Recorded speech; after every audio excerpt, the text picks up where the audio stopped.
Hello and welcome to the first part in our series. This is actually the second video, but we're going to call it part one.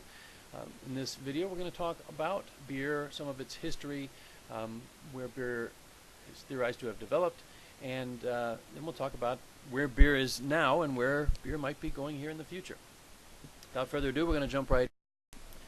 So a definition of beer is an alcoholic beverage produced from fermenting grain-based liquid. What that means is that the fermentables come from grains, and this differs from wine, where fermentables, the sugars, are coming from fruit juices, most notably grapes. Additionally, there's a beverage called mead, which is fermented honey.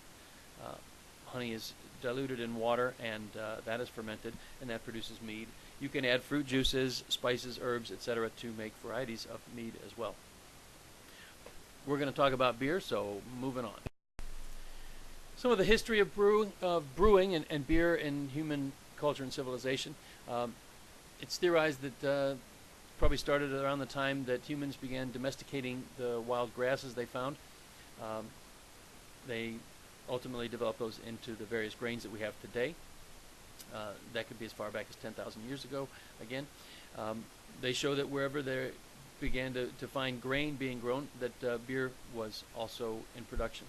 We have lots of references. I think some of the oldest historical references to beer are about 6,000 years ago in ancient Sumeria, basically somewhere around Iran, Iraq, that Mesopotamia, Fertile Crescent kind of area.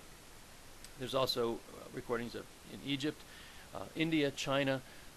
They have grain-based beverages in South America, the indigenous cultures there.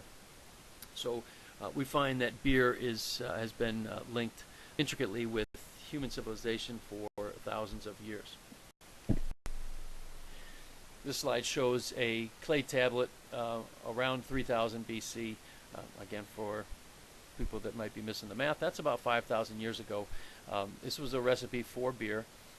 Kind of resembled a porridgey type gruel or liquid bread. Barley and emmer, which is emmer being a precursor to modern wheat.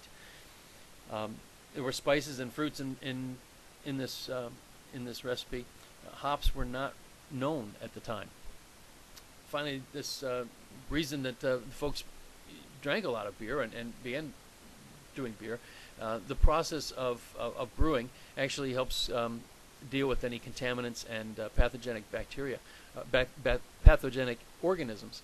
So a lot of the beers and ales and things that folks consumed back in the day were much safer than the water, which could have had contaminants, parasitic organisms, etc. So again, just evidence that that beer is a good thing, obviously in moderation, but it's a good thing for us. It wasn't until the 14 and 1500s that we kind of got to the beer that we know today. Hops weren't really known. No real references to hops until almost 1100 AD or BCE, I guess is what they were calling it now. Before that, and even through this period, a lot of the beers that folks were drinking were spiced, if you will, with things like bog myrtle, yarrow, sweet ale. Kind of sounds like a Harry Potter mix there. We term these beverages now, we call them gruits, based after the blends of spices that were also known as gruit. And it should be noted that most of the time those spices were a proprietary blend of the local authority. That local authority most often being the church, and so it worked out kind of as a de facto tax on beer production. You had to buy your stuff from the church, and so in that way the church was able to have its monies to function. It was in 1516 that the German purity law, the Reinheitsgebot, came about, and that was a stricture that said that all beer should be water, barley, and hops. Note on there too, we don't talk about yeast. In 1500, they didn't know that yeast was the little magical booger that helped turn what is a rather sweet liquid into the magic beer. 1845 or so, there was this lager style that appeared on the scene. It's interesting to note that that's 160 some odd years ago that this creature came about, and now just by looking in any of the package stores you can see that that lager, that fizzy yellow liquid that most people think of as beer, the classic Pilsner, is a relative newcomer on the scene. A couple other things to note. Prohibition in the States, that effectively killed our brewing industry. 13-14 year period that that Prohibition was in effect. The large breweries that were not able to adapt and change production effectively went out of business and disappeared. 1933, we got the 21st Amendment that repealed Prohibition, and we'll see in a couple later slides that show some of the growth from that period. Finally, for homebrewers, we like to remember one great deed of Jimmy Carter's administration was the repealing of, or not repealing, but actually the law legalizing homebrewing back in the United States. And again, that was 1978. Up to that point, it had been illegal to do homebrewing as a U.S. citizen. Some of the numbers here, just graphical, just take a look at. You can see that period of Prohibition where the number of breweries went to 0. Through the 40s, things started up. We had a large number, and then you see that decline for the 4 decades there as breweries consolidated and kind of gobbled up the smaller players.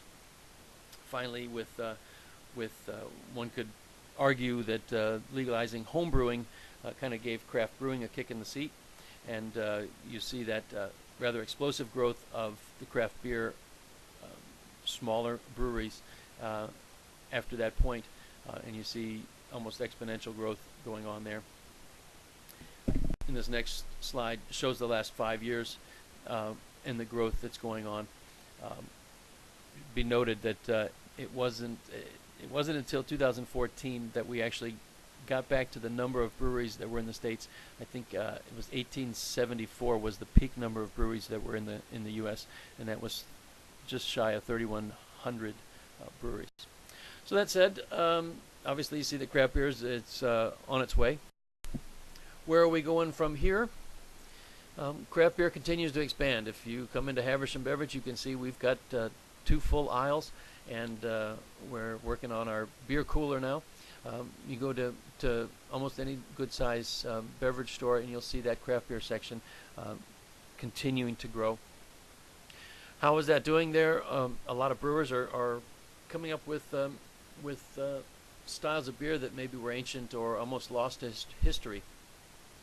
Again, I talked about lagers being a predominant style. You couldn't really find some of the styles that are prevalent and we're seeing now these days. A couple of styles in there. Gruitz. Gruitz are a smoked wheat beer that was almost extinct in Poland.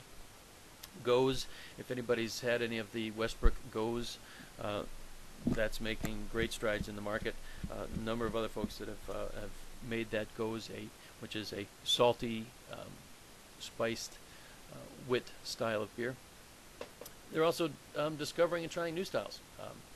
American craft brewers are pushing the limits on a lot of styles. We refer to that as imperializing or doubling these things, as in Imperial IPA or Imperial Kolsch, something style.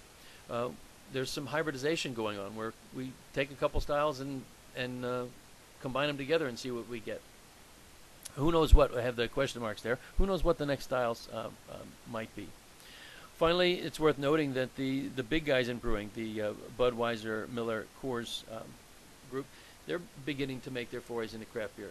They are seeing their traditional market shares dwindling, and so you'll see brands like Blue Moon, Shock Top, Batch 19, Third Shift. These are all examples of boutique breweries of the larger guys. They say that imitation is the most sincere form of flattery, so apparently they're just loving what craft beer is doing. Anyway, you see there's a lot of stuff going on there. It's a brief overview of the history of beer, and I thank you guys for checking in this section on craft beer and brewing. Again, I'm Vince Becker, and catch you on further sections of this series. Have a great day.